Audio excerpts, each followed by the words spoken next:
Женщина за рулем доверия не внушает. Такое мнение бытует у каждого второго мужчины, управляющего автомобилем. Однако в минувшую субботу на ежегодном конкурсе «Автоледи» дамы за рулем доказали, что в мастерстве вождения автомобиля они не только не уступают мужчинам, но и могут дать фору.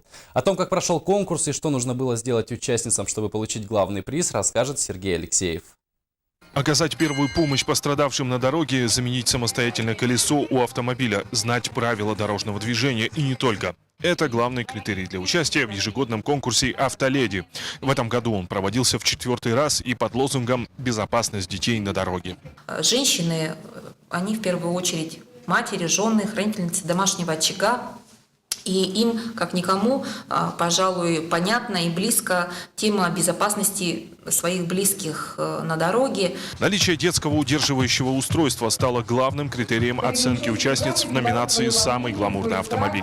Также сотрудники госавтоинспекции провели документы, внешнее состояние автомобиля, наличие аптечки и не только.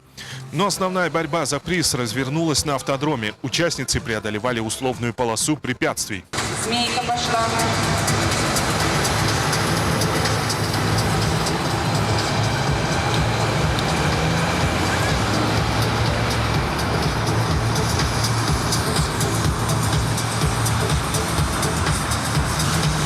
На первый взгляд кажется, что ничего трудного в этом нет. Однако все участницы проходили полосу на учебном автомобиле, что сказалось на качестве и скорости прохождения препятствий. Ощущение того, что машина другая и так далее, это, конечно, тяжело. То, что и руль не то, и как бы у меня праворульная, да, здесь левый руль и так далее.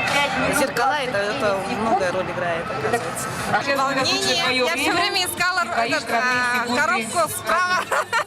Вторым и последним серьезным испытанием стала замена колеса. В среднем эта процедура занимает 5-7 минут, однако не обошлось без рекордов. Последняя участница поставила триумфальную точку в конкурсе, заменив колесо за 3 минуты 42 секунды. Этот результат шокировал не только зрителей, но и саму автоледи. Да не знаю, как-то чисто опыта-то нету, но как-то так чисто интуитивно. Может быть, не знаю, просто, наверное, удача сегодня повернулась. Конкурс завершился, осталось определить победительницу, которая затратила меньше всего времени на всех этапах. Номинацию «Автоледи 2014» получает Павлова Вилена! Поздравляем! Отметим, что призы получили все участницы. Главным призом стал сертификат от мехового салона на 50 тысяч рублей. Но это не последний конкурс. По словам сотрудников ГИБДД, в следующем году он пройдет с еще большим размахом.